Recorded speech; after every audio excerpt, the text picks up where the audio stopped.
All right, kiddos. It is past 10 o'clock. And the first time I read these two chapters, it was about 3. I've been having a lot of trouble today. Poor Luke. So I'm going to try this again.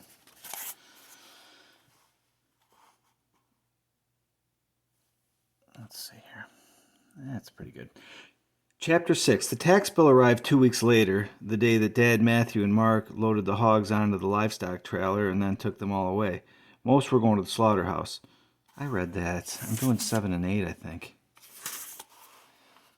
Oh my gosh. Okay. By mid-September, Luke's days had fallen into a familiar pattern. He got up at dawn just for the chance to sit on the stairs and watch the rest of his family eat breakfast. They all rushed now. Mother had to be at the factory by 7. Dad was trying to get all the machinery in working order before harvest, and Matthew and Mark were back in school. Only Luke had time to linger over his uncooked bacon and dry toast. He didn't bother asking for butter because that meant someone would have to stand up and bring it over to him, all the while pretending for the sake of the open window that they'd just forgotten something upstairs. As soon as the rest of his family had stomped out of the door, Luke went back to his room and watched out the vents. First out the front to see Matthew and Mark climb onto the school bus, then out the back, where the new houses were practically finished. They were mansions, as large as Garner's house and barn put together. They gleamed in the morning sunlight as though their walls were studded with precious jewels. For all Luke knew, maybe they were. Hordes of workmen still arrived every morning, but almost all of them worked indoors now. They headed into the houses first thing, carrying rolls of carpet, stacks of drywall, cans of paint. Luke couldn't see much of them after that. He spent more time now watching a new kind of traffic. Expensive-looking cars driving slowly down the newly paved streets. Sometimes they pulled into a driveway and went into one of the houses, usually trailing a woman who appeared to be talking nonstop.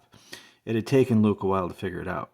He certainly hadn't dared ask anyone else in his family, but he thought maybe the people were thinking about buying the houses, so whoever is trailing them is a realtor. Once he realized that, he studied each potential neighbor carefully. He'd overheard Mother and Dad marveling that the people moving into the new houses were not just going to be city people, but barons. Barons were unbelievably rich, Luke knew. They had things ordinary people hadn't had in years. Luke wasn't sure how the barons had gotten rich when everybody else was poor. But Dad never said the word baron without a curse word or two in front of it.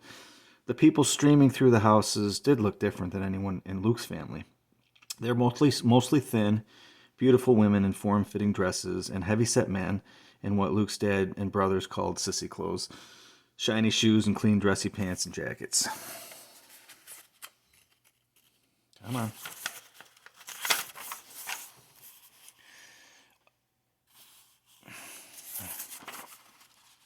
Sorry. Mr. Holsworth should be in bed. Luke always felt a little embarrassed for them showing up like that, or maybe he was embarrassed for his family that they never looked like any of the barons. Luke preferred it when the adults had children with them, and he could concentrate on them. The smallest ones were always as dressed up as their parents, with hair bows, suspenders, and other gewgaws Luke knew his parents would never buy. The older kids usually seemed to be wearing whatever they grabbed first out of their closet that morning. Usually he knew no one would dare show up with 3 kids.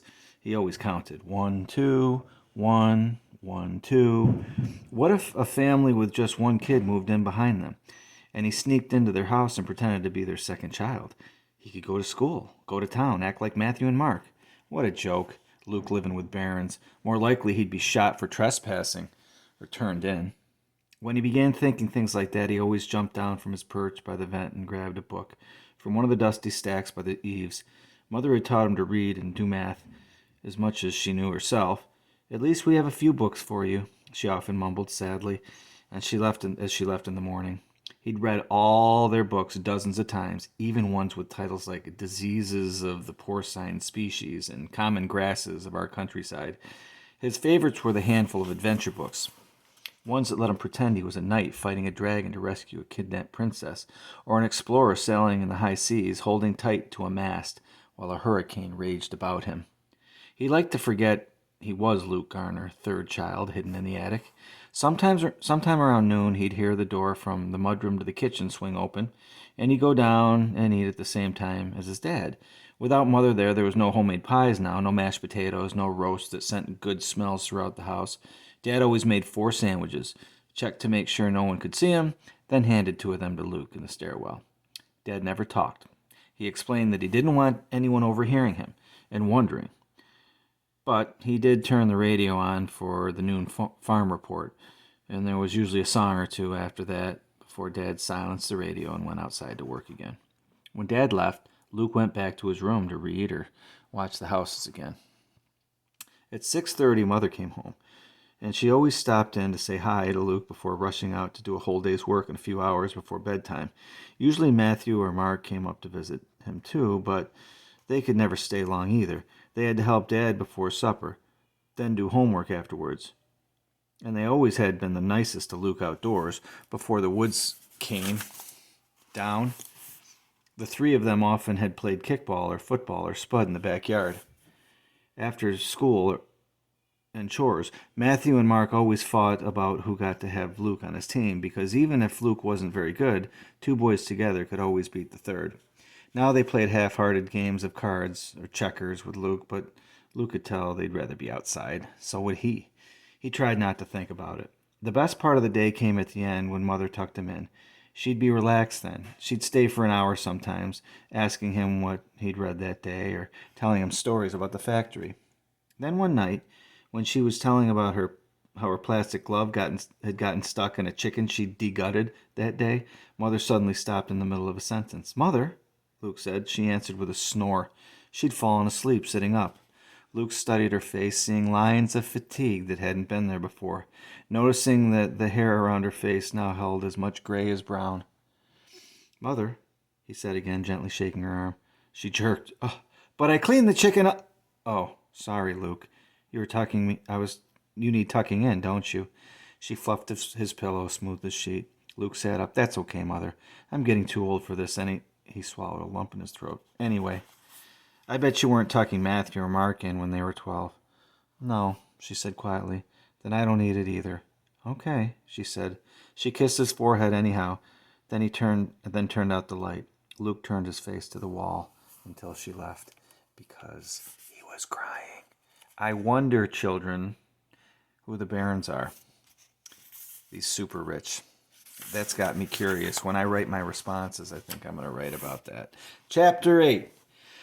One cool rainy morning a few weeks later, Luke's family left in such a rush they barely had time to say goodbye. They dashed out the door after breakfast, Matthew and Mark complaining about their packed lunches, Dad calling back, "I'm going to the auction at Shedlesville. Won't be home until supper." Mother hurried back and handed Luke a bag of cracklings and 3 pears and some biscuits from the night before. She muttered, "So you won't get hungry," and gave him a quick kiss on the head. Then she was gone too. Luke peeked around the stairway door, surveying the chaos of dirty pans and crumb-covered plates left in the kitchen. He knew not to look out as far as the window, but he did anyway. His heart gave a strange jump when he saw the window was covered. When the window was covered? Okay. Someone must have pulled the shade. Oh, that's a good thing that the window was covered. Someone must have pulled the shade the night before to try to keep the kitchen warm, and then forgotten to raise it in the morning. Luke dared to lean out a little further. Yes, the shade was down on the other window too. For the first time in almost 6 months, he could step out into the kitchen and not worry about being seen. I mean, this makes, quarantining seem pretty easy to me, kiddos. He could run, skip, jump, dance even, on the vast linoleum without fear. He could clean up the kitchen and surprise Mother. He could do anything. He put his right foot out tentatively, not quite daring to put his full weight on it. The floor squeaked. He froze. Nothing happened, but he retreated anyway. He went back up the stairs, crawled along the second-floor hallway to avoid windows, then climbed the stairs to the attic. He was so disgusted with himself. He could taste it. "I am a coward. I am a chicken. I deserve to be locked away in an attic forever," ran through his head. No, he countered to himself. "I'm cautious. I'm making a plan." He climbed up onto the stool on top of a trunk that served as his perch for watching out the back fence. The neighborhood behind his house was fully occupied now. He knew all the families and had come up with names for most of them. The Big Car family had 4 expensive cars sitting in their driveway. The Gold family all had hair the color of sunshine. The Bird Braden family had set a row of 30 birdhouses along their backyard fence, even though Luke could have told them it was pointless to do and that until spring. The house he could see best, right behind the Gardener's backyard, was occupied by the Sports family. Two teenage boys lived there, and their deck overflowed with soccer balls, baseball bats, tennis rackets, basketballs, hockey sticks, and apparatus from games Luke could only guess at.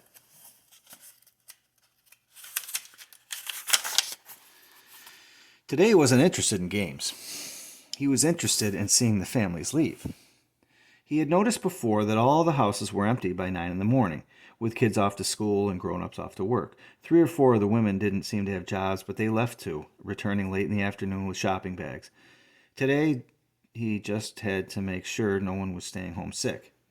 The Gold family left first, two blonde heads in one car, two blonde heads in another. The Sports family was next, the boys carrying football pads and helmets, their mother teetering on high heels. Then there was a flurry of cars streaming from every driveway onto the still sparkling new streets. Luke counted each person, keeping track so carefully that he made scratches on the wall, and counted the scratches twice again at the end. Yes, 28 people gone.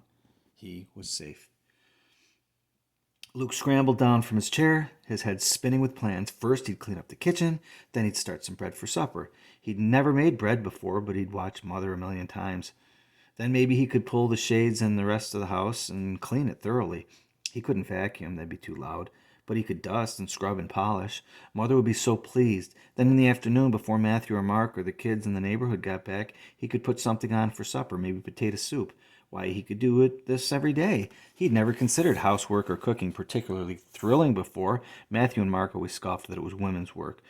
But it was better than nothing, and maybe, just maybe, if this worked, he could convince Dad to let him sneak out to the barn and help there too. Luke was so excited he stepped into the kitchen without a second thought this time. Who cared if the floor creaked? No one was there to hear it. He gathered up dishes from the table and piled them into the sink, scrubbing everything with extraordinary zeal. He measured out flour and lard and milk and yeast and was putting it all in a bowl when it occurred to him that it might be okay to turn on the radio very softly. Nobody'd hear. And if they did, they'd just figure the family had forgotten to turn it off, just as they'd forgotten to raise the shades. The bread was in the oven, and Luke was picking up lint by hand from the living room rug when he heard tires on the gravel driveway. It was 2 o'clock in the afternoon, too early for the school bus or Mother or Dad. Luke sprinted for the stairs, hoping whoever was in would just go away. No luck. He heard the side door creaking open, then Dad exclaiming, "What the?"